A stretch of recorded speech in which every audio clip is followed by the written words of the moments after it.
I think many churches that are very large, if they would institute meaningful membership, which means that they would practice church discipline, I think their churches would decrease by half in size. You've seen me talk about theology from a golf cart, and you know I love Squirrely Joe's coffee. Taking inspiration from Jerry Seinfeld's Comedians in Cars Getting Coffee, I bring you pastors in golf carts drinking coffee. Today I welcome Pastor Shawn DeMars from 6th Avenue Community Church in Decatur, Alabama. Shawn is well known for having been featured in the American Gospel movie, as well as for his podcast, Room for Nuance. Like me, Shawn is a small church pastor and he loves humor. So we're going to discuss a lot about church life, ministry, and what makes us laugh. So let's go for a ride. All right, guys, so we are here with our friend Shawn DeMars. And we are outside of his hotel because he is in Lake City doing a conference, I'm assuming a Bible conference. Not a conference. I'm here preaching in different prisons in North Florida. Oh, okay. I'm sorry. Yeah. I made a mistake. Yeah. He's at the La Quinta Inn. Which... Hey, let's keep a mistake count for this episode. That's mistake one. Let's see how many we can rack up. up. Okay. Well, as I was saying, he's at the La Quinta Inn, which I believe is Spanish for the Quinta. The Quinta, yes, that's right. Yeah. Exactly. What does it mean? Do you even know Spanish? I'm actually fluent in Spanish. I was a missionary in the jungles of Peru for 4 years. I have no idea what La Quinta means. Shawn and I have a very interesting connection in that we both enjoy humor, we both enjoy comedy. Mm-hmm. We're both in a golf cart that's about to get run over by a big white car. Which honestly, if I have to go, probably as good as any other way. I know a lot of people know you, and a lot of people watching this are watching it because they know you, or me, or both of us. Would you say I'm kind of a big deal? I would say, well, you've been on American... Anchorman? Yes, you've been on American Gospel, which makes you a big deal. You're all over the internet. You pastor, I think, a church about my size. So it's not a huge church, but it's 6th Avenue Community Church in Decatur, Alabama. Yep. Which is pretty cool. Yep.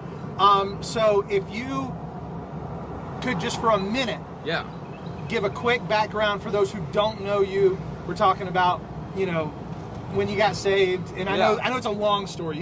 But your I wrote a whole book about it. Exactly. If you want to know the whole testimony, read Rebel to Your Will. But I was a gangbanging drug dealer. I was facing 20 years in prison when I was a pimp, and I had gotten into it with some other people who were more gangster than me, and I ended up robbing a guy for a bunch of guns. I got caught. I was facing time.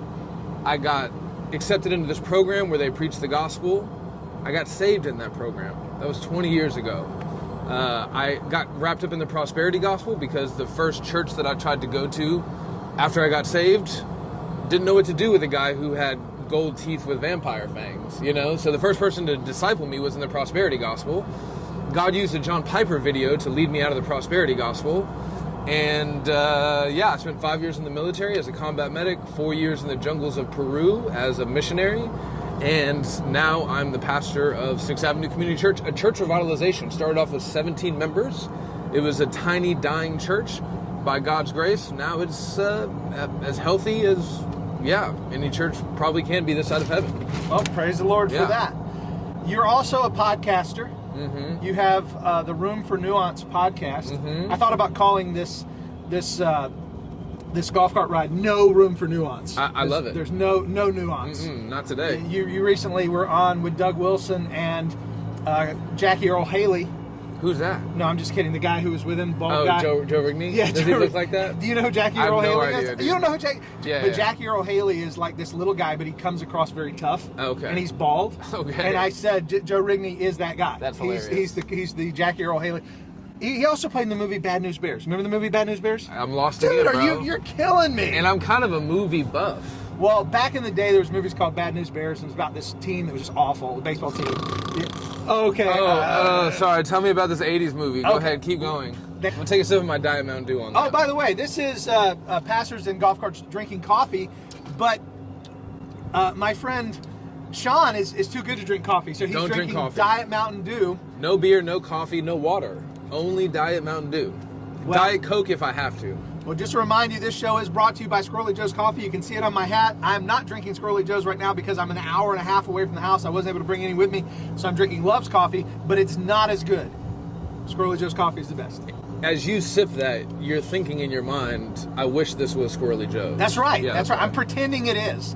I'm pretending it is. It's like when I spend time with anyone and I'd rather it be my wife. Yeah. Yeah, that's like, right. Yeah. Like your arms around me right now. It really is. It really is. By the way, I have no idea where we are. Me neither, yeah. We're in a neighborhood, and I just hope we keep enough charge to get back to the trailer. Yeah. Room for Nuance podcast. Yes. You have been around a lot of controversy. Would you agree? I don't think so.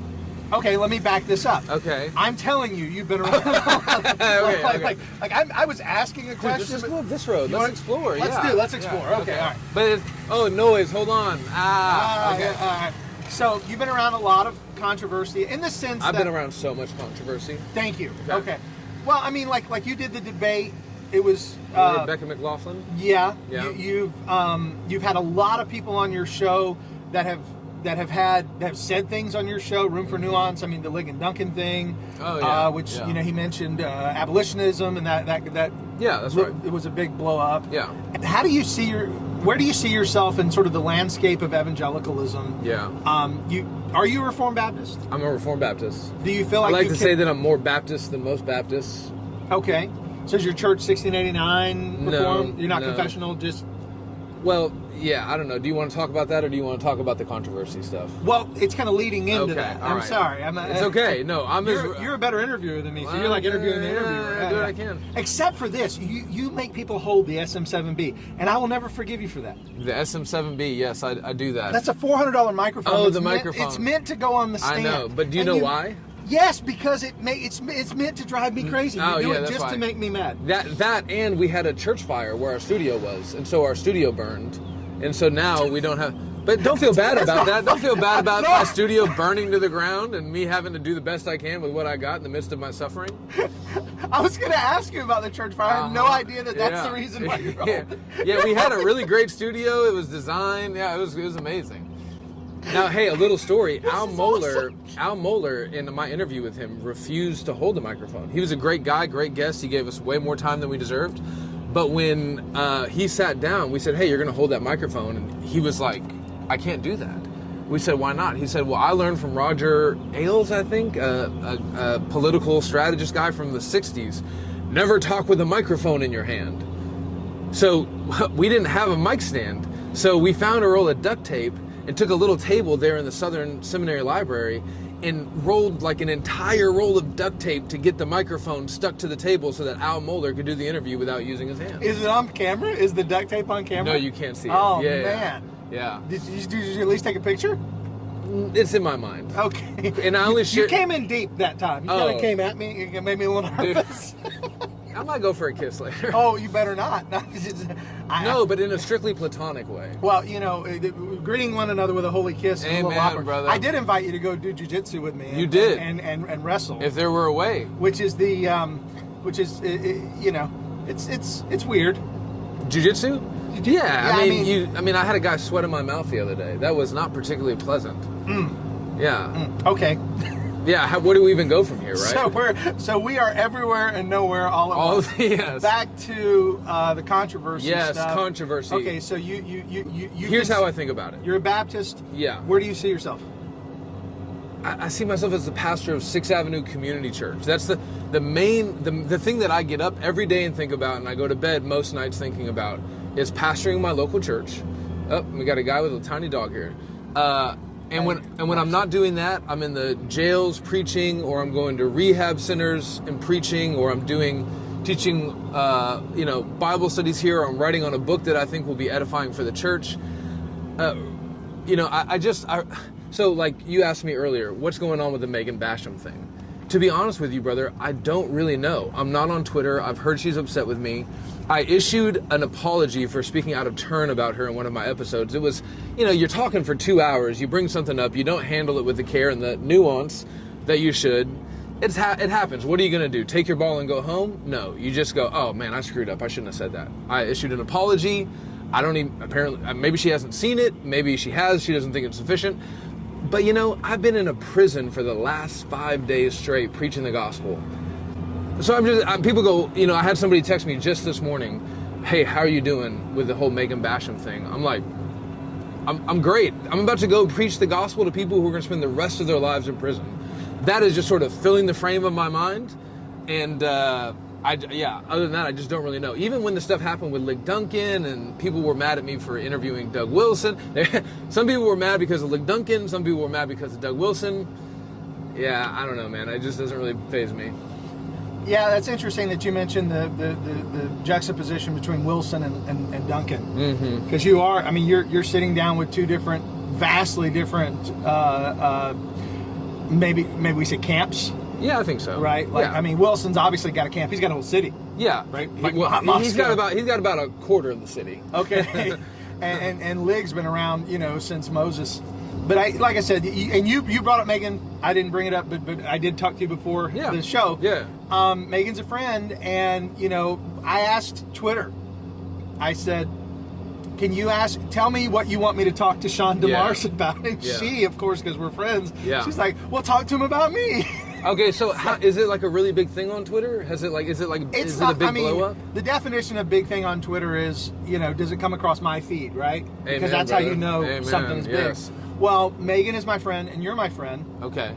And so I see that interaction. Plus, I bring up your name. Okay. And she did do a video simply indicating that her bigger issue was with the guy you were interviewing, not so much with you. Gotcha. And that she did think it was unfair, that you guys hadn't read the book, but that's what you said in your response. It's funny. I got critiqued for that, but I intentionally, I didn't mean for it to sound like confrontational. Yeah. Even when I said, not only have I not read it, but I don't intend to, it wasn't meant to be an attack on Megan. It's just like, that's just not really where my interests lie. I'm just not really concerned. I'm already bent towards believing in conspiracy theories, and I already have seen enough behind the scenes of Big Eva to know how bad and how corrupt things can be and how wicked it can be. And it's just like, man, I just have enough trouble trying to expend the necessary energy to shepherd my own local church without weighing my heart and mind down with all this other stuff about, much of which I'm sure is true, really bad things happening out there. Yeah. So do you think Megan will watch this? Honestly, I'll ask her to. Okay. Well, if she does, look into this camera. They're both working. Megan is, I'm sure, a sister in Christ, and I believe that the work that she's doing is because she sincerely wants to protect the peace and the purity of the church. I just have no doubt about that. And so my not having read her book is not because I want to impugn her character or her motives or her ministry. As a matter of fact, I'd actually love to talk with Megan about it. So, well, room for nuance. Brother, that's the whole point of the show is, I know this is your show, but I'm just going to ramble on until somebody cuts me off. Evangelicals are trying to have difficult conversations on a time crunch, right? So like, instead of just trying to have this really hard conversation in 15 minutes, why don't we sit down across from each other? By the way, I only do in-person interviews because it's a lot easier to connect with someone that way. Why don't we just sit across from each other and hash it out for a couple hours, With people I agree with, people I disagree with. Yeah. I want to say this, and not to cut you off. This is one thing I envy, and not only your hair, but no, I envy about you is the in-person interviews. Because I'm stuck in this StreamYard land, which, the amount of technology that allows us to do the things that we do. Like I'm talking to James White this Thursday about the death of the Pope. He and I have been friends for a long time, and he's nice enough to come on the show. I'm begging you, can you please help me get him on the show? I'll mention it to him. I'd love to. In fact, he called me. I was teaching karate last night. I teach karate on Monday nights, and I texted him. I was like, "Hey, can you come on the show Thursday?" He said, "Sure." And then he's like, "Well, when do you want me on?" And I gave him the time, and he goes, "Well, is that Eastern Daylight Time?"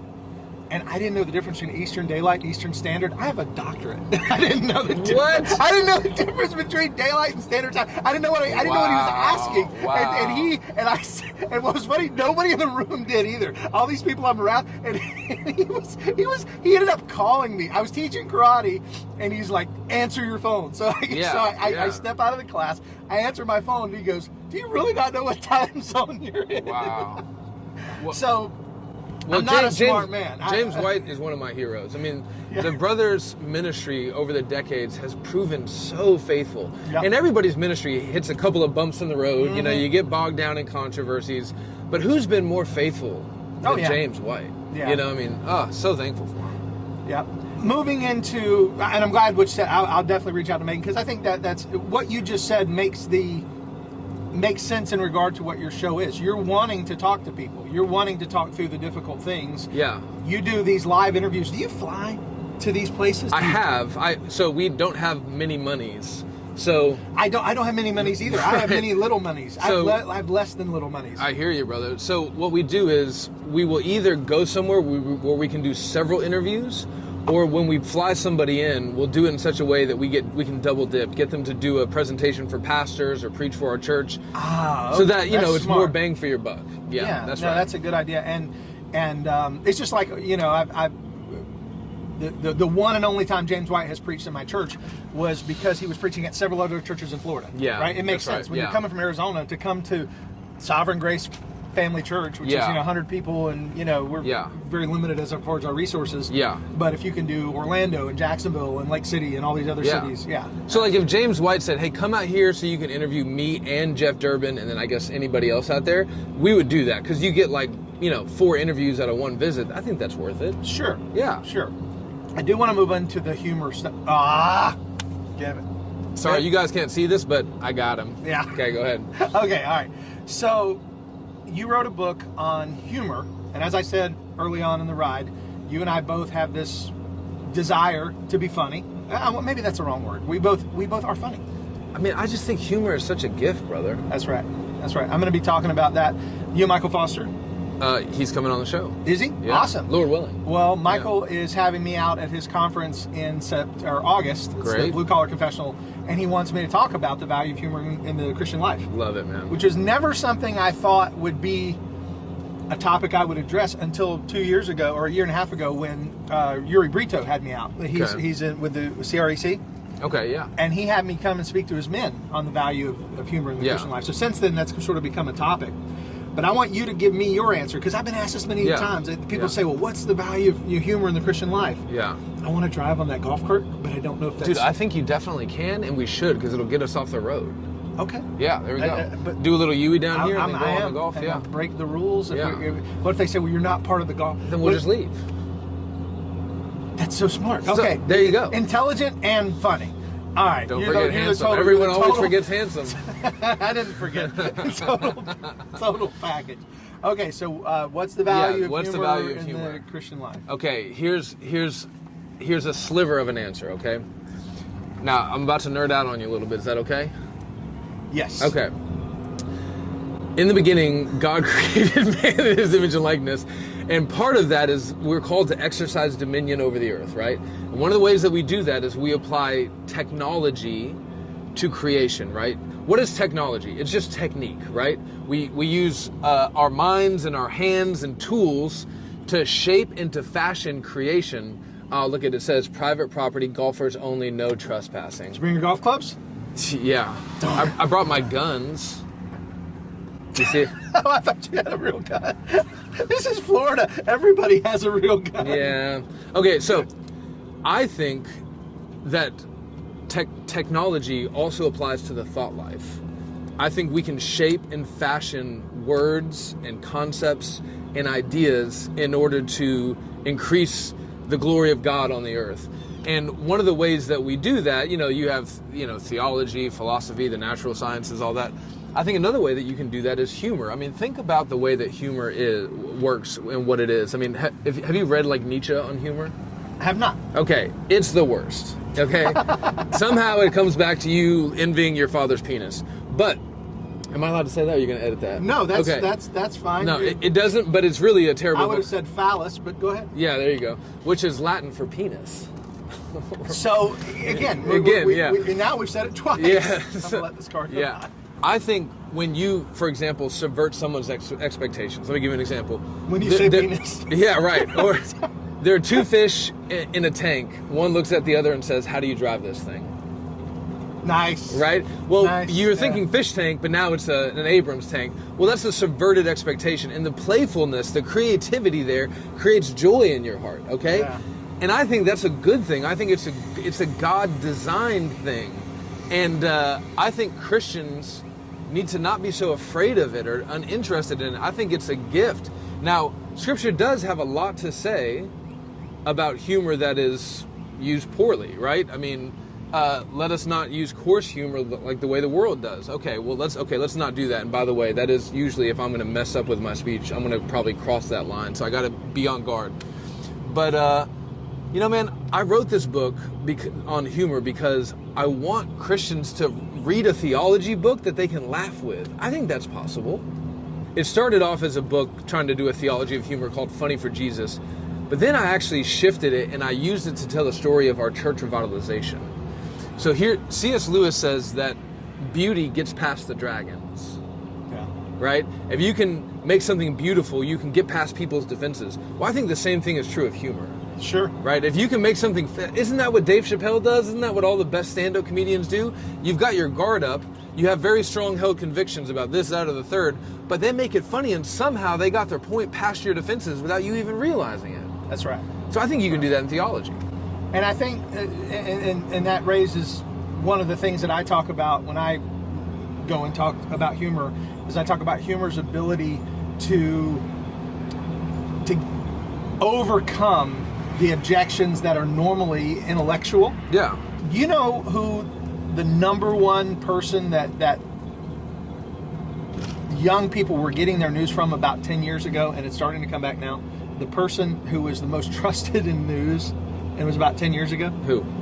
Jon Stewart.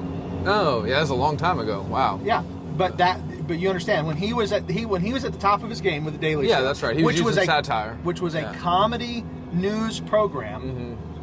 It was people wanted to hear what he had to say. Yeah. Because it was funny. Yeah. And people trusted that. Yeah. Which is wild. Yeah. Same thing with the Bee. You know? Yeah, Babylon Bee. I mean, it's a weird thing when this satire website is really one of the main streams of news information that people use, and they only receive news via the negative. Yeah. There's a satirical comment that really informs you in the positive, but it's doing it through the negative. Yeah. And I do a show, I don't know if you've ever seen it, it's called Church Soup, where it's a once a month news program, and I sort of try to, I always say it's SNL Weekend Update with the Daily Show. Okay. And do you remember the show Talk Soup? Yeah. It's those sort Joel of. Or well, it was Joel McHale. Joel McHale, was the. But originally it was Greg Kinnear. Mm. Remember Greg Kinnear? Mm-mm. That's, oh my goodness, we're going back in time. Back in the day. But anyhow, so those were the influences for me starting the show. But it was all about, because you've got Protestia, and that's a good idea, a good question. Do you know Protestia? Is that like a discernment blog? It is, but I have an agreement with them. And the agreement is this: I can use their videos, because they produce a lot of videos, like church crazy stuff. Like there was a church that did Wicked, you know, the movie Wicked, and they used. I don't even want to hear about it. I bet it's so terrible. It's goofy. Yeah. And so they will post the videos of these churches. I take the videos and I make satire out of them. I make a satire. That's church. You make it more satire. Well, I make it. I highlight the satire. They don't realize they're doing satire. Is this like the guy who has the roller coaster on stage? Trying to. So carnal. It is, and that's all it is. It's pointing out the ridiculousness of what calls itself church. And you have a background in, and you mentioned this a little bit earlier. You have a background in prosperity. Mm-hmm. So why do you think this is so attractive to people? Well, I think there's different iterations of it. The one that I'm most concerned about is the one that's in my backyard, which is conservative Reformed evangelicalism. I'm concerned when I see people who have a Reformed soteriology, but they have a pragmatic ecclesiology, a pragmatic philosophy of ministry. So your doctrine of conversion, if you believe that God is sovereign, it's supposed to inform your evangelism and outreach practices in such a way that you do not win people with carnal practices. You win them with the preaching, the faithful, winsome, funny, challenging, sometimes sharp preaching of the gospel. That's how you win people to Christ, as Holy Spirit blesses the preaching of the word, and men and women come home to glory. Okay. And not to say that there's not room for creativity in that. There's an abundance of creativity you can employ. But what you cannot do is appeal to the flesh in order to win people in the spirit. So that's what I'm most bothered by. And I think, I don't want to say any names right now, but I think there are examples of this where where you go like, oh, you say you're Reformed, but I look at the way that you do ministry, and I just don't know that we really mean the same thing when we say that word. Because when I say Reformed, I mean all that we do is Reformed according to the Word of God. Yeah. Whereas like you're taking a little bit from the Word of God, a little bit from the business world, a little bit from the marketing world. Yeah. Yeah. But let's step back and explore that for just a moment, because I really struggle with this at times. I'm a small church pastor. You're a small church pastor. I mean, you need. I don't know if you've ever been a part of Big Eva, and I call Big Eva, big churches. Yeah, I was a member of Capitol Hill Baptist Church. Okay, so you've been there. I've never been a part of that. I've never been a member of any other church. I've been in this church since I was 7. Oh, dude, praise God! I mean, what an amazing testimony. It's funny, yeah. the story, and like I said, a lot of my folks have heard it. I don't want to get too far into it, but nobody wants to see an empty church, right? And so you start asking yourself, okay, what am I not doing? Right? I'm preaching faithfully, or at least I think I am. I'm trying to. Yeah. Right? Preaching expositionally. I read your article on expositional preaching. Good, man. From what was it from? Or TGC? I think it was TGC. Oh, Expository Imposters. Yes. Yeah. Read that. Thought it was good. And I was thinking about, where do I fail in this area? Yeah. Because I think it points out some good things. And I even said this recently. Sequential preaching does not automatically equal expository preaching. Amen, brother. Yeah. So, and a standalone sermon can be expository. Doesn't have to be. Oh, sure. You preach every verse of the Gospel of John. And it's okay just to preach a topical sermon sometimes. Yeah, as long as it's faithful to the text. Yeah, that's Is this the topic of the text? Is this the theme, or the what's the word I'm looking for? Yeah, the point of the text. The point. Thank you. The point of the text is the point of the sermon. Yeah, that's right. That's expository. So, but when we're talking about this subject, and we're talking about you look out and you say, okay, I feel like I'm not being effective. And I'm being honest with you. There's nobody here, just a couple thousand people watching us, right? There are dozens of us. Yeah. For my tens of listeners, this is going to be very meaningful. Is there ever a time where you get tempted to say, man, what could I do different to be more attractive? No, not really, man. Never? I think I'm being honest with you. I'm searching my own heart while you're asking the question. Yeah, I don't know. I feel like, so our church has 99 members. We started with 17. The Lord's been very kind to grow us through conversions and a lot of other good, people coming out of really bad unhealthy church contexts. And I'm just thinking man, I'm fighting for my life with 99 people. I'm trying to be a dad, essentially, to 99 children. That's a lot. And by God's grace, we've raised up elders, and we have deacons, and we have I think a good, healthy gospel church culture, which there's always room for improvement. But I'm just content for the Lord to grow us at His own speed and His own time. And because, man, I've seen the results of what happens when you try to grow a church according to your own will, according to your own vision, with your own time, with your own wisdom. You may make it, the really scary thing, Keith, is that it really can work. Oh, sure. Churches can grow. Yeah. You can grow your church, and you can get it a lot bigger, and you can have more activities. But on the last day, brother, I have to stand before God, right? I have to give an account for the sheep that have been entrusted to me, purchased by the blood of Jesus. So I'm just really content to just, every Sunday I'm going to preach the gospel. Throughout the week, I'm going to minister with the gospel. I'm going to pray the gospel. We're going to sing the gospel. And I'm just going to leave everything else in the Lord's hands. And He can do what He thinks is best. Yeah. Well, that's good. That's faithful. Yeah. And that's I hope we would all want to do that. All want to be that, and not be led away by the temptation of, well, what can I do? What and not necessarily compromise. That's the thing that's interesting, is if you think about guys who are, because we know people on every level of the spectrum, right? We know guys who are super autism. big Eva. Well, sorry. No, it's okay. We talk about autism if you want, but my daughter's autistic. Nice, dude. So, but we know people on every level. We know the big Eva guys, and we know the guys who are, super faithful, but maybe their churches aren't growing. Yeah, that's right. Small. Yeah. And again, you see somebody, and you think, okay, has he compromised? And again, that's a big question, right? That's did he get his church big? Yeah. Yeah. Or is he compromising? Is he compromising for the purpose of that? Well, let me say this. I think the vast majority of, let me nuance what I'm about to say here. I don't want to be too bombastic. I think many churches that are very large, if they would institute meaningful membership, notice the operative word there, meaningful membership, which means that they would practice church discipline, particularly elder-led congregational church discipline, I think their churches would decrease by half in size. I know that you can be a big church and practice church discipline, but the vast majority of these churches are able to grow so large because they have membership, but they don't have meaningful church membership. Now, immediately, 3 examples come to my mind of a church with 1,000 people that does do that.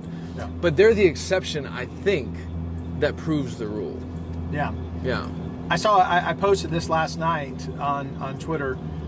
A church of 90,000 people has had what they called, and I know what you're thinking. Let me finish my thought before you opine. A church of 90,000 people, this is what the article said, okay, has experienced a hostile takeover. That was the term used, as the ministry leaders have suspended church membership, so there's now no longer voting. Oh, so all decisions are now being made by I guess whatever the leaderships are, if it's pastors, elders, or whatever. Yeah. But they have suspended church membership or revoked church membership. So now the church cannot vote to remove any leaders. The church cannot vote to deal with any corruption. Yeah. And that's why they're calling it a hostile takeover. And it's a coup. It is.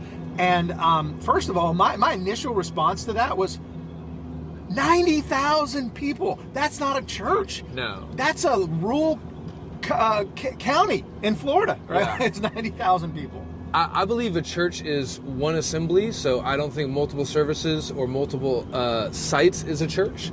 So I would like to see 90,000 people gathered in one place. Yeah. Impossible. Yeah. Impossible. So that's an interesting ecclesiological question.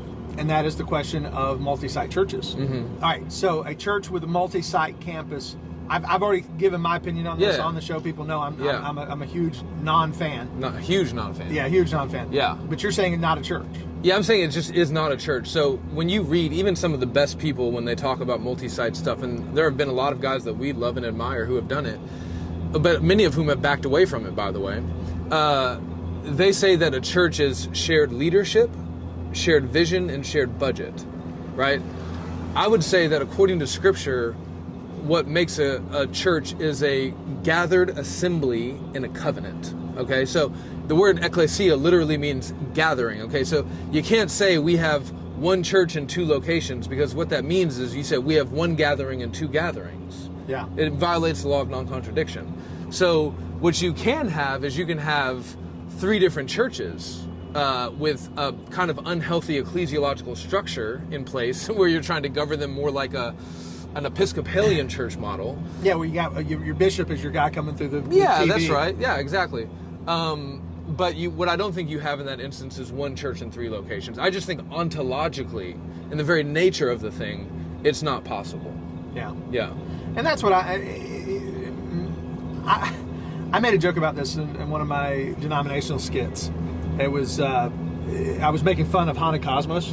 You know who Hana? Oh, yeah. They're the podcast that talks about Bigfoot. I made fun of them a little too, and I got some big pushback on that. Well, I get away with it because everything I do is making fun of people. Like I make fun of that's like exclusively what I do, and I was making fun of them, and I was having each of my denominational characters was telling a horror story from their perspective, and the horror story of the Big Eva was that one of the campus pastors had to preach because the Wi-Fi went down. Yeah. Wi-Fi went down. That's pretty campus. funny. Yeah. That's good, man. I said, have you ever heard those guys preach? That's a nightmare. And that's the way they treat them. Oh, so I was at Mars Hill for a little while, back when I was stationed in Seattle in the Army. And, man, I was new to Reformed Christianity. I didn't really understand a lot of what was going on. But one day, we all decided we were going to go to the main campus, the Ballard campus, to meet Mark. We stood in line for 20 minutes between one of the services, walked up, shook his hand, walked away, and I just remember thinking, this is so odd. This is my pastor, and I'm probably never going to meet him again. The next Sunday, our campus pastor preached. Great guy, super godly, Korean, not that it matters.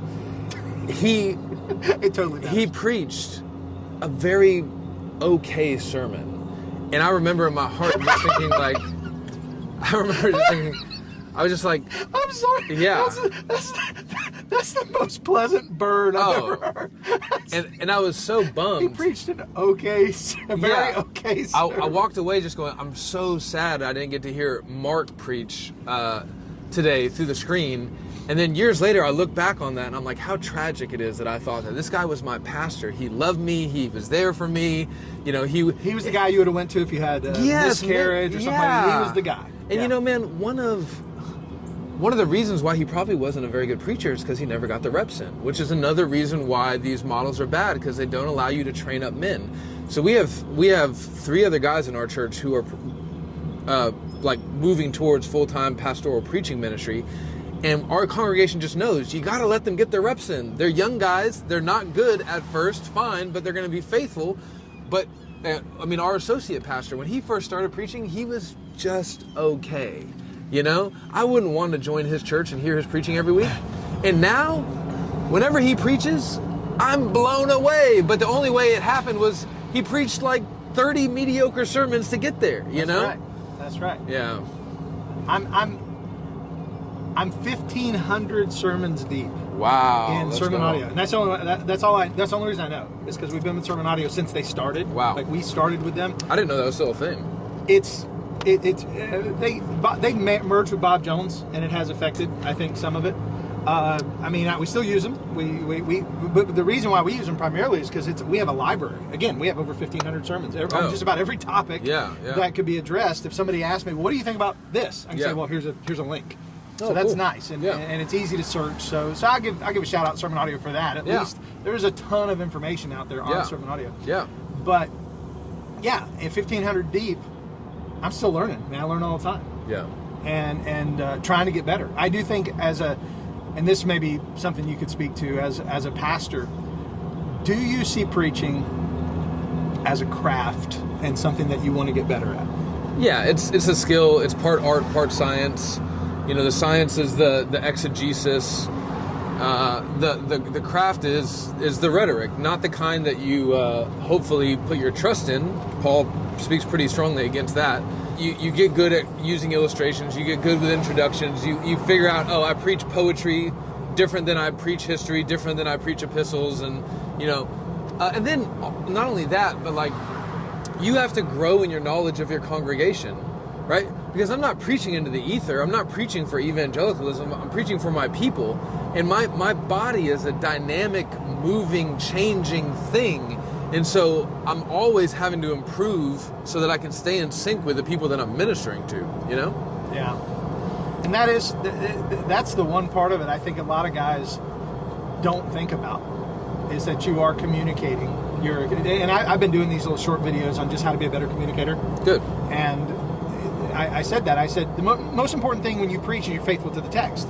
I said, but the second thing is you have to communicate that. Right? You can be faithful to the text and be a terrible communicator. Yeah. And that's something I think a lot of guys they're not thinking about. They want to sit and they want to be a running commentary. They want to know the word. And they want to know every nuance of every Greek verb and all of these things have nuances. Yeah. It's always there, my friend. Well, it's because, I mean, the young guy, he's been in seminary, he's reading all the books, he's thinking about preaching in a vacuum. But when you're shepherding a flock with your preaching, well, that changes everything. You know, like, okay, how do I take Romans 11 and help Miss Janice, the 70-year-old lady in my congregation, see why this matters for her life as she moves towards eternity? You know, that just changes the way you preach. And by the way, speaking of Romans 11, pastors who don't believe in illustrations, can you imagine trying to make sense of Romans 11 without the olive tree illustration? Yeah. I mean, it's incredible. Paul's like, this is going to be dense and hard for you to understand. So let me lay this out for you. There are 2 olive trees, right? And then all the Jews are saved. Or are they? Or are they? Leave a comment below. Yes, all Israel will be saved. I remember hearing Pat Robertson at the 700 Club. Yeah. He was talking to a Jewish man, and the Jewish man said to him, well, you don't think I'm going to heaven because I don't believe in Jesus. He goes, no, you're fine because the Bible says all Israel will be saved. I've never wanted to reach through the television and strangle someone so much. Yeah. I was so angry when he said that. I'm like, did you just tell this man he doesn't need Jesus because he's a Jew? Wow. And wow. And it was was such a sad thing. Hi, my name's Justin Johnson. And I'm Josiah Stowe. And we are Dominion Wealth Strategists. We are created to put money in the hands of those that are sitting in the pews. From budgeting to estate planning, savings accounts, retirement planning, life insurance, and a heck of a lot more here at Dominion. That means that you are leaving an inheritance that passes multiple generations because that is the legacy. It's part of our mission. All of Christ for all of life. And all of finance for Christendom. What's wrong, son? I'm too small to play with the big boys. I have just the thing. Wow, squirrely shoes!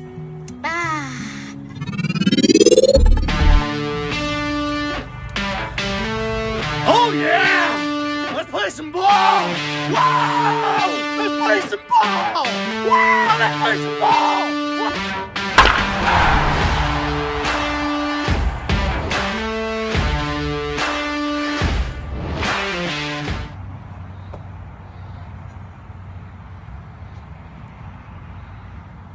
No!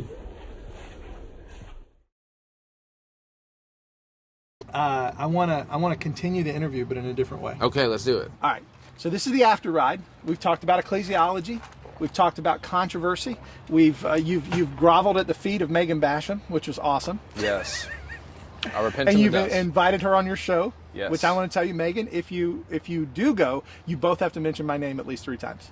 Too easy. Okay. All right. So now I want to talk about something really just off the wall. Okay. Because we've been talking about comedy, and some of that was part of what we talked about, the value of humor, but we kind of walked away from that. I want you to tell me who is on your Mount Rushmore of stand-up comics, and why do you think those 4 men deserve that position? I think it has to be Eddie Murphy. Okay, I will agree with you. Eddie Murphy is one of the best of all times. I will say this. I'm gonna nuance this. We both can easily say that some of the men we're going to mention have some stuff that neither one of us would endorse. Things that they've said. Most of them. Yeah. You know, I mean, exactly, it's just like, these guys. Well, we're talking pagans. about talent.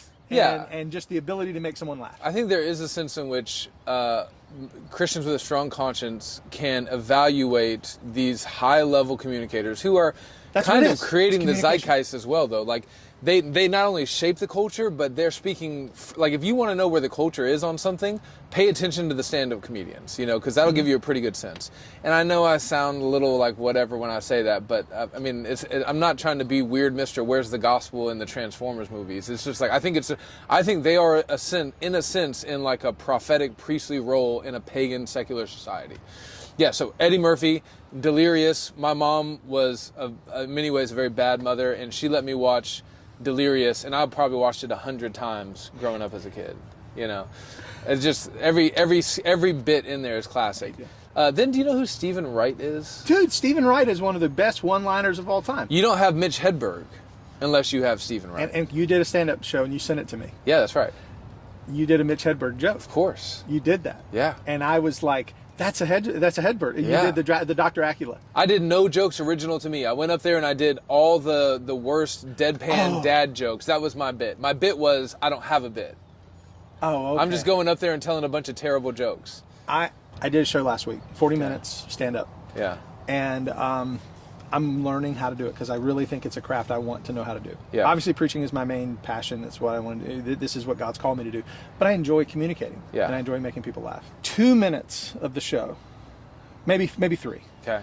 was taken almost directly from a YouTube video from 14 years ago. Okay. It was a YouTube video put out by Cracked. Cracked was just a YouTube channel. Okay. And it was not even a stand-up act. It was just these comedy writers were talking about the Ninja Turtles. Yeah. And how the Ninja Turtles represent different personality types. Yeah. And I quoted verbatim some of what they had said in their show. Yeah. And when I edited it all together, I posted the whole thing, got a lot of laughs.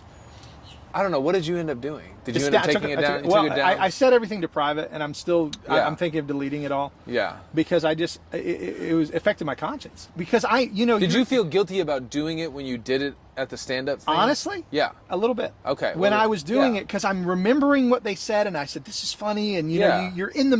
You again, want the laugh. You're in a 40-minute show, Yeah. you're in the middle, and you're Yeah. and it's... And actually, I made a joke that was pretty good that had nothing to do... Yeah. Well, it was based on the same premise, but it could have been my own. I'm Okay. thinking of going back and reworking it, because what I Okay. said was, the Ninja Turtles are a better personality test than the Enneagram. Yeah. That pretty was funny. the joke. That's Yeah. a funny joke. Yeah.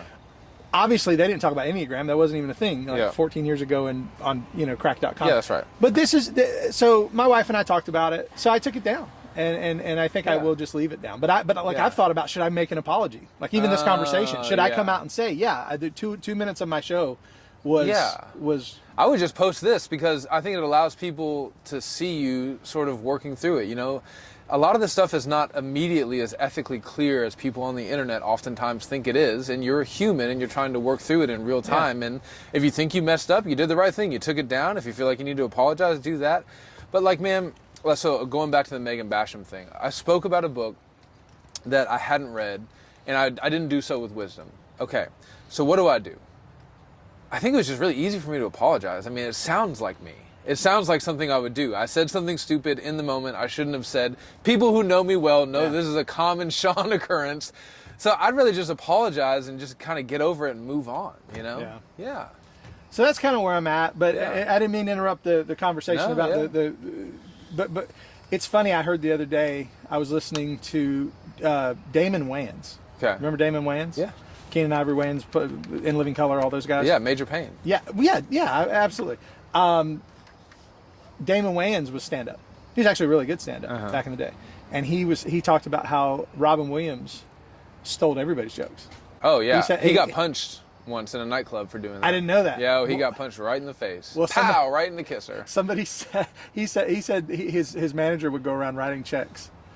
To people, Yeah, he was like, "Sorry, you took your joke. Here's here's $75." And see, that's someone, he is a slave to the laugh, right? Yeah. He's a slave to the laugh, which is a kind of a terrible God, which is, I think, why he ended up killing himself, you know, because you can't be the star of the show all the time. You can't always get the laughs. And it's the highest highs, but then it's the lowest lows. But when you're a slave to the laugh, then you do all kinds of morally unethical things, you know? Yeah. Yeah. And I don't want to do that. I don't think you I do mean, that. obviously, as a pastor, you don't want to be that guy. Yeah. But like you remember when... Even as an artist, though. That's you, right. You want to have a sense of purity. That's right. And, Yeah. and thank you for using that phrase, because not Yeah. many people... It is an art. It's a very difficult art. People don't understand. They think, I'm funny, I could go up and do stand-up. Wrong. That's right. If you've ever done an open mic, there are a bunch of people up there who, on their jobs, the people were like, "You're funny. You should do stand-up." And they go up there and they have no idea how to write a joke. There's no charisma. And what they do, well, charisma or not, they're up there and if they can't be funny, most of the time they just increase how crude they are. Yeah. You know, so some of the church members from 6th Avenue came to support me when I went and did the open mic thing, and like four in, I was thinking like, I think I should tell my church members to go home. This is pretty crude, you know. So it's really hard. It is a real craft to be a comedian. Yeah. So should we finish the Mount Rushmore? we should, but I Okay. just want to tell you how thankful I am to have this conversation. Oh, good. because this was a real thing in my heart for Yeah. like a few days. Oh, good. And I don't. You remember the Ed Litton thing? Yeah. The Oh, whole, yeah. and for people who don't know, that's, he was. That is egregious and wicked. I Yeah. think what you did was ethically in the gray zone, and so you just have to let your conscience lead you on that. I think stand-up comedy, in some sense, does allow for borrowing and sharing. It just depends on the context and if you do it If wisely. I ever do it again, I'm definitely going to say, hey, Yeah. the guys from Cracked pointed this out, and I'm just repeating what they said. Yeah. I don't even know if I Ed would do Litton that. should have been fired from being a pastor. You should keep doing comedy. Okay. Yeah. Okay. So with that, Mount Rushmore, you put Eddie Murphy first. It's funny because I was asked this question, and part of the reason I'm asking you, I want to Yeah. see where we are. Yeah. He was on my Mount Rushmore too. Yeah. But continue. Stephen Wright. Oh yeah, Stephen Wright. You know, One-liner. sometimes when I think about the past, it brings up memories, right? And without him, you don't get Mitch Hedberg, right? I went to a carnival and bought a frozen banana because later I might want a regular banana, right? So like, he said I saw a sign that said rest area 2.5 miles. He said that's pretty big. yes, we can just keep going, right? That was a great line. Yeah. They're incredible, man. I mean, these guys, the way that their mind works is just insane. I got to put Chappelle up there.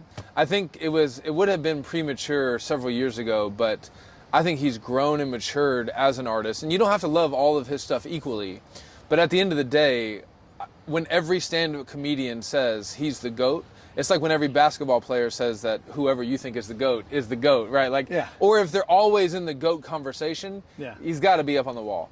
And then I just want to leave the fourth one open for new rising prospects, because there are some incredible. I mean, Mark Normand is an amazing joke writer. This is this black dude that you probably not heard of. He's kind of like a hood comedian. His name is CP. He's hilarious. There's another guy who's really unclean. I can't really watch much of his stuff. I'll watch some of his YouTube clips if they come up, like the 60-second reels. Jeffrey Asmus, have you heard of him? Mm-mm. Okay, he used to be a Christian, walked away from the faith. He's pretty foul, but he's got a mind unlike anything I've ever seen before.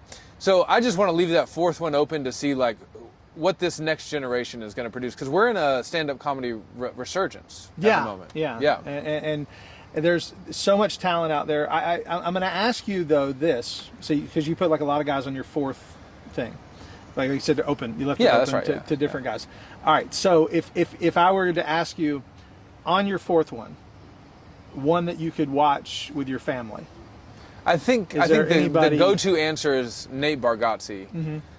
I don't think Nate Bargatze is that great of a comedian. Okay. I went to a show of his. Mm-hmm. I laughed much. I'm going to his show in August, so yeah. I thought some of his openers were more funny than him. Nate. So I think there's a lot that goes into being a stand-up comedian. I don't know if your people care about me.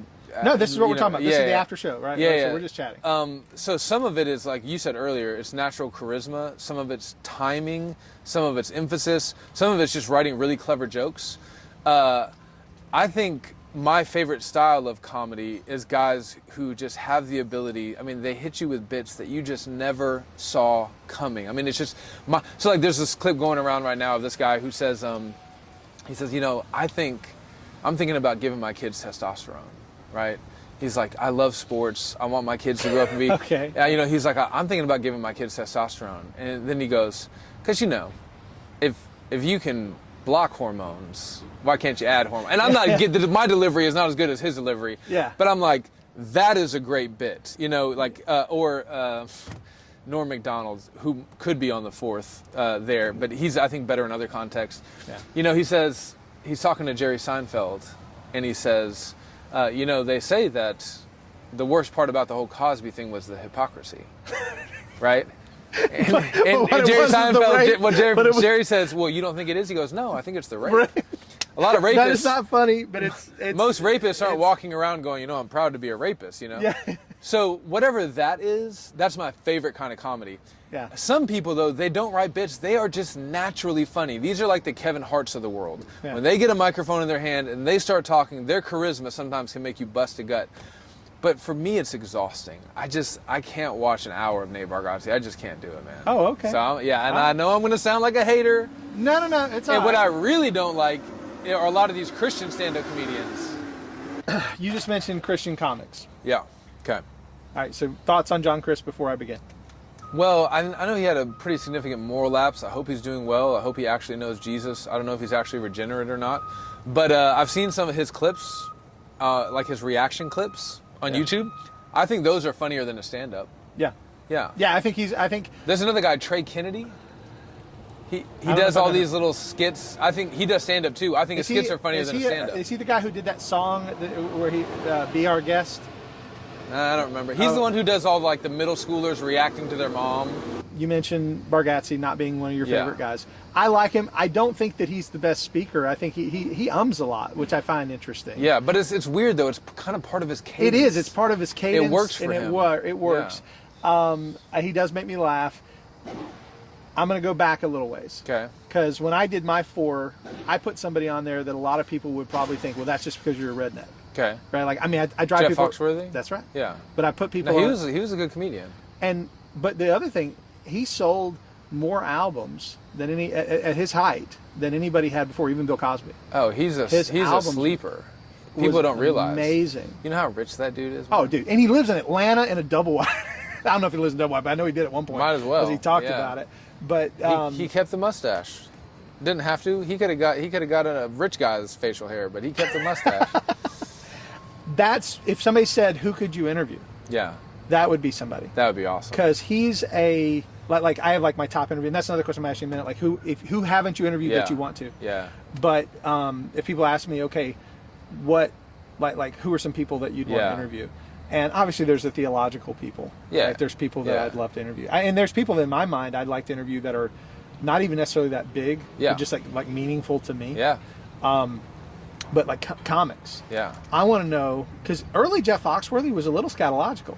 Oh, yeah. Man, there was, I mean, he would drop the F-bomb. Dude, early Steve Harvey, early Jay Leno. People only know Jay Leno as the... Hey, Dad, look at my cause. Yeah, dude, when he was on the comedy Obviously circuit, he was a monster. Yeah. No, yeah, you nailed it, dude. Your Jay Leno is great. I'm missing the chin. Yeah. No, but Jeff Foxworthy went from that to what now I think he's a member of Andy Stanley's church, which means he's probably not saved. Yeah. Or gay, or both. Yeah. No, but I think he at least presents himself as a believer. Now, again, I hope I hope so. Yeah, and when I said, I was joking about that. Andy's got a lot of problems. Oh yeah. Andy's a dangerous dude. Very dangerous. Yeah. Yeah. So it does raise a question when you know you have people who are supporting that. Yeah. That is someone I would not interview. Okay. Yeah. Good. Yeah, that's a good thought.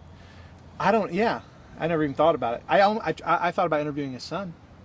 Oh. His son's a stand-up. Ah. Did you know that? No, I didn't know that. Look up, and just look up Andy Stanley's son, comedian. Yeah. It'll pull. I forget his name, but it's obviously something Stanley. Yeah. Yeah. And he's not bad. Talks a lot about church stuff. But it's funny because when he talks about church stuff, he'll say, "Well, at my dad's church," and I'm like, "I know who your dad the is. church you're talking about." Yeah, that's funny. Which is wild. All right, so you wouldn't interview Andy Stanley. Or you said you wouldn't want to? I don't think so. Like that. Yeah. All right, but who? Because you've interviewed. I mean, it'd be pretty confrontational. Yeah. Like with room for nuance. Even when I did the Doug Wilson interview, I went up there to say, "Hey, here's some things I disagree with you on," but also I've appreciated much of what Doug Wilson has done, and I wanted it to be kind of a sorting out of things, if you will. Yeah. I didn't want it to be really confrontational. I just have no interest. How in did that. he treat? How did he? Brother, he was unswervingly kind, gracious, dare I say, winsome and nuanced. Yeah. I had dinner with his family. I didn't talk a lot. I just tried to ask him questions and learn as much from him as possible, and it was a very good time. At the last Fight Laugh Feast, I don't know if have you ever seen my stick where I do Harbor Freight Doug Wilson? Yeah. All right, so Yeah. he knows about that. I actually have his permission to make fun of him and like pretend to be him. Yeah. Even when I went to Fight Laugh Feast, my badge said Doug Wilson. Great. So I'm walking around, people know. So the last time he spoke, when Gabe Wrench called him up on the stage, I went up there with him, and we met face to face. Like it was like him and the fake him coming together. I love it. Which was like a funny moment. Yeah. Great. So he's always treated me very well. Good. He's always been very kind to me. Yeah. Obviously, there's some things theologically. As a confessional Baptist that you would disagree with. Yeah, and even things that really give me pause. Things, like I'm not the expert on federal visionism, but I understand the things that it addresses regarding final justification and things like that are concerning. Yeah. And so even just the way that they use the word Christian, I just think it's super dangerous. Sure. Yeah. And so those are areas that I think are worth having a conversation about. But that doesn't mean I don't believe he's a brother. Yeah. If I didn't believe he was a brother, I wouldn't go to the conference. I would not have interviewed him. Yeah. If I thought he was a wolf. Exactly. Yeah. Yeah. And there goes, okay, so there is the line, right? Yeah. You don't want to platform Yeah, I think somebody. Andy Stanley is a wolf. I don't think Doug Wilson is a wolf. There you go. And a lot of people might disagree. I think probably not. There's whole my websites audience. dedicated to thinking that Douglas Wilson is a wolf. Do you know R. Scott Clark? Yeah. Yeah, he and I are friendly. I don't call anybody friends that are, like we're not friends because you've been on the golf cart with me, but people that you just know, right? Online, yeah. they're friendly. Buddies. Yeah. And R. Scott Clark, he does not like Doug. Yeah, no. His opinion of him, and he called me out in a sermon. Yeah. I'm sitting in an audience. This is at that same conference, Paramount Church. Okay. I'm sitting in the audience, minding my own business. Nobody knows who I am. This is a different, I go to Reform conferences, people know who I am. I go to this conference, 5 people. Yeah. The guy from Founders knew me. Yeah. Very few people knew me. Fine. I'm sitting there, and he goes, and by the way, your friend Doug. And he's pointing at me, and Yeah. everybody now is looking at me, and he goes, your friend Doug needs to quit messing with justification. Yeah. Because that's the argument, is that he misunderstands or has a Roman view of Yeah, I think that's taking it too far. I agree with John Piper that he makes the kind of error I would expect a consistent Presbyterian to make. Yeah. Good point. Yeah, it's still an error. It's a pretty significant error, but I don't think he's heretical because of it. And there's this impulse in evangelicalism, American evangelicalism, where it's like, you can't be friends with this guy. You can't be even friendly towards this guy if I disapprove of some of his secondary practices. But brother, I believe in a robust Catholicism, not Roman Catholicism, right? A Catholicity of spirit. Yeah, you can have a real generous Catholic spirit when you have a firm center, right? I know exactly who I am. I'm Baptist to the bone. Yeah. I'm very reformed in my soteriology. Just go down the list. I'm conservative. I'm complementarian. I'm broad complementarian. Like I'm the kind of complementarian sometimes that makes other complementarians go. I'm a little uncomfortable. So because I know who I am, yeah, I can interact with people with whom I disagree a little bit to my left, a little bit to my right. Yeah. Yeah. Okay, so you mentioned it, complementarianism, patriarchy, thoughts? Yeah, I think I appreciate what some people are trying to do when they talk about that. I just think the vision of patriarchy that's been laid out by certain people is actually not biblical. You can go back and reference my interview with Rosaria Butterfield to get her take on it there. I just interviewed her the other day too. Okay. Sweet lady. Yeah. So this is like a big conversation that can go like 15 different directions. But at the end of the day, yes, I do believe that fathers should rule in their homes. Yeah. Yeah. Sure. Yeah.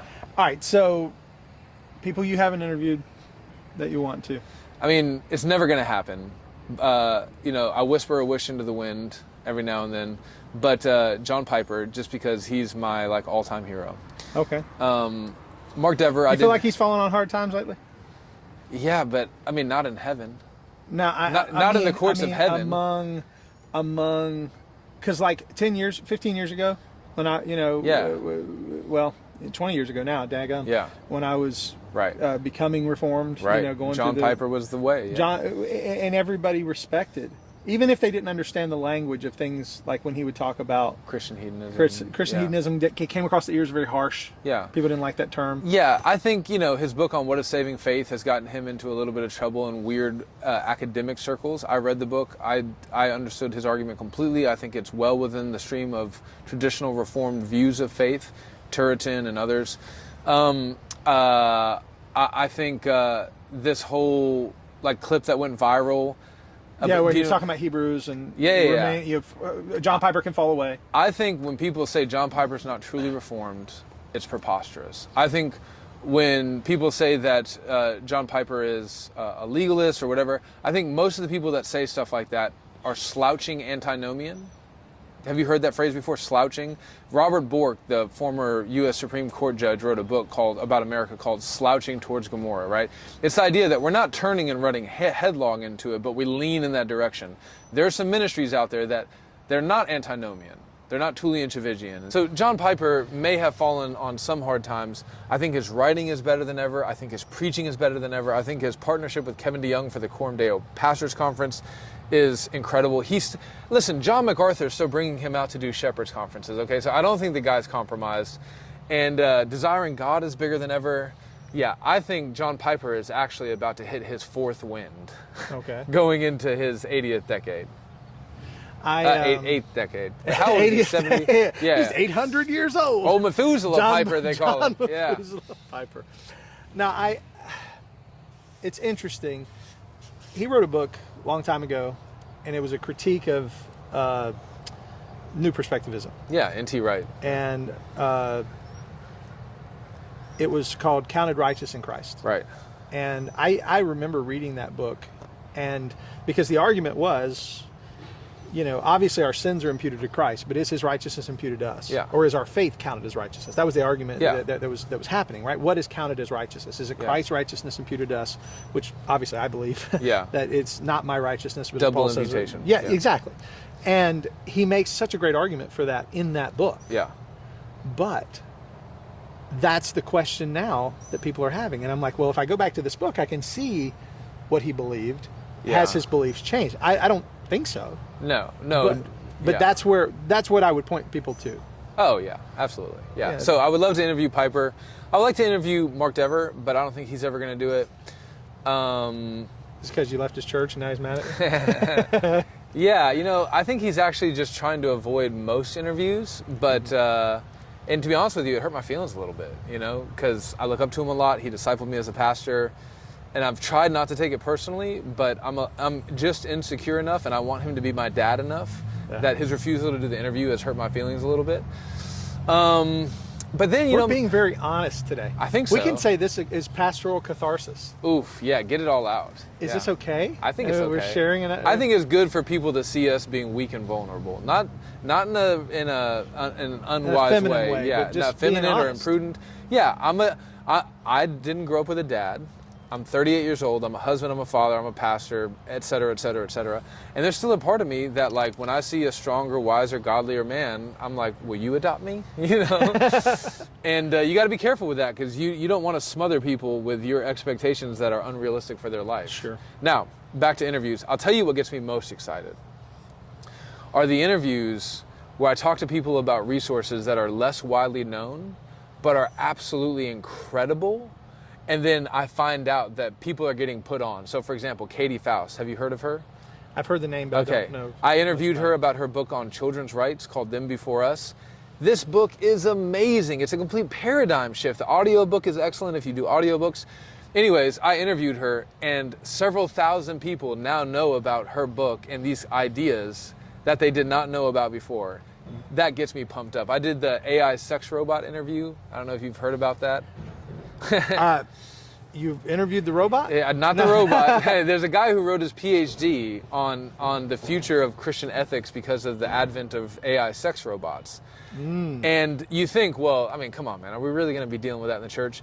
A member of my church, after the interview came out, said, I was on the internet looking at AI sex robots. Wow. And then I watched this interview. So those are the things, like the hidden gems. Who's out there writing stuff and talking about? Tilly Dillahay wrote a book called Broken Bread about 4 different food sins. It's amazing. And I'm so glad that I got to interview her and help her resource get out there. So that's what actually gets me most excited. What are the 4 food sins? Everybody may not remember one is them. apathy. You just don't really care about food, but it's a gift, right? Yeah. One is gluttony, overconsumption. One is pretentiousness, and then the other one is, I forgot the 4th one. Yeah. No, that's cool, though. Paradigm shift that I cannot remember. No. Yeah. No, it's funny. I heard someone say something years ago, and it was about reading, what we read. It said, we probably will only remember 1 or 2 sentences of a book, but those 1 or 2 sentences were so impactful that it was worth reading the book. I think it's Piper. Piper says that. He says books don't really change people. Paragraphs, sentences change people. That's right. I try to tell people all the time, so I read a lot. So it's just, again, me and you talking. Sure. I read about 130 books last year. Wow. And if you were to just kind of pick any one of those books and say, like, hey, tell me about it, I'd be able to with varying levels of capacity, right? Yeah. But books are like food and working out and daily habits. Like, it's not about information, it's about formation. I can't remember all the food that I've eaten, but it shaped this body that I possess today, Yeah. And the same thing with the books. Like sermons. You don't remember. just like the sermons. I don't. Yeah. 1,500 sermons. I don't remember all Yeah. the sermons I preached, but it helped me get to where I am and help the people. That's right. That's right. There's the food for the day. Yeah, that's right. So people are like, I don't read because I can't remember that much. First of all, that's not really what it's about. But second of all, you actually may be surprised at how much you do remember without even realizing that you've remembered it. Because sometimes it's contextual. Someone may say, hey, can you recall the 4 food sins? Okay, I got 3 out of 4. That's not bad, right? 75%. But fundamentally, though, what reading that book did for me was make it so that when I'm around other people enjoying food with them, I delight in it all the more. So it shaped me intuitionally, which I think matters. No, absolutely. Yeah. Absolutely. Man, this has been fun. It really has been. How many topics? Oh, dude. Have we? But we could keep going. Yeah, no. But we don't have time. I don't want to stop. Yeah. But we have to. And I got to get back. Thank you for driving an hour to get to me, brother. No, I'm glad to do it. And this is our first time personally meeting. You've been on my show before, but but never invited me on your show, so thank you for that. You're welcome. Just kidding. I'm just kidding. But I'm thankful to have the opportunity to just kind of go over some things. I feel like hopefully when people hear this, whether it's us talking about Megan Basham or us talking about church and ecclesiology or us talking about comedy, hopefully there's something in here that would be meaningful for the folks who are listening. And, I'm sure there is. And right? if nothing else, I think there was, again, some pastoral catharsis. Can I end by telling you a story? Please. Okay, so I'm a big classical music guy, and just because I'm just so cliche, Beethoven is my favorite. Okay, Sure. my favorite composer. So when I was in Germany, I did this whole tour, you know, and I went to Beethoven's grave, and they had the Ninth Symphony playing, you know, ba-na-na-na. It's one of my dad jokes. What kind of fruit did Beethoven like? Ba-na-na-na. Yeah, I remember. Okay, right? I okay. remember. Yeah, I watched it. You watched it, stand-up, okay. Yeah. So it was so moving that I was like, I got to go back. So I went back. I took another group of people, second day, and Beethoven's 8th Symphony was playing. Do you know Beethoven's 8th?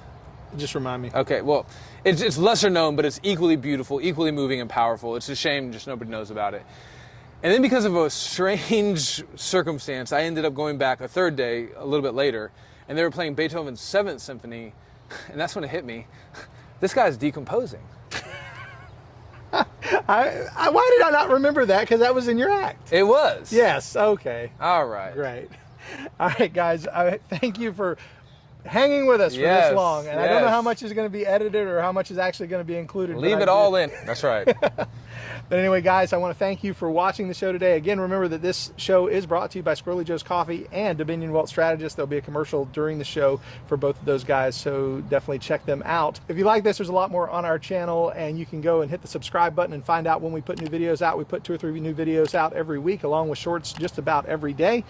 And don't forget this. If you like this, hit the thumbs up button, and if you didn't, hit the thumbs down button twice. All right, guys, thank you, Shawn. Boom, baby. And thank you guys for watching. I'm going to go a little fast to get us out of here. As if they call the police, I want to be out of this neighborhood. So, on the next episode of Church Soup, Keith Foskey gets arrested with Shawn DeMars. Oh, the ratings will be because through the roof. Because of his priors, we're going to be... Yeah. It'll be fine. You know, I'll protect you in jail. I've never... that doesn't sound good. Yeah. The closest I ever came to get arrested, I've never been arrested, but the closest I ever came to getting arrested was some friends of mine got arrested by campus security at North Florida College because we were trying to rappel off the back of the bleachers. Oh my We were in gosh. high school. We brought rappelling gear. Yeah. And we climbed up to the top of these like 30-foot bleachers. We were going to rappel off the back. But my friend also brought a water bong with him. He didn't even smoke pot. He just had a homemade water bong because he thought it was cool. That's how this is what we thought was cool, was rappelling in water bongs. Yeah, right. And so they arrested us for drug paraphernalia and burglary equipment. Oh, because wow. because rappelling gear was burglary equipment. Oh, man. We're trying to be Batman. Pre-save Shawn would just mock you, just be like, how lame are you to get arrested by campus police? You know what I'm saying? Like, It was this short little chubby lady. Yeah. And let me tell you how bad it gets. I'm there with my 2 friends, and I'm always been, kind of a big guy, well, a very big guy. But I'm standing there with my 2 friends, and this lady comes up. She goes, hands up, cross your legs, put your arms out. She starts doing this pat down thing. Yeah. And she says, I want you to know, I was a track star. I was like, you're 4 foot tall and 3 foot wide. You're not a track star. I said, but she's like, I'm a track star. So if you try to run, I'm going to catch you. And I said, first of all, both of these guys can outrun me. I said, so the one you're going to catch is me. yeah. I said, if either one of you run, I'm going to kill you. Yeah, right. Because I don't want to drag this lady all the way home. You didn't want to just tell her, like, theologically women shouldn't be police officers? I wasn't a Christian at the time. I wouldn't have known. Oh, okay. All right. I love these guys in the golf outfits. Yeah, Just love dude. it. Man, we should have dressed like that. I know.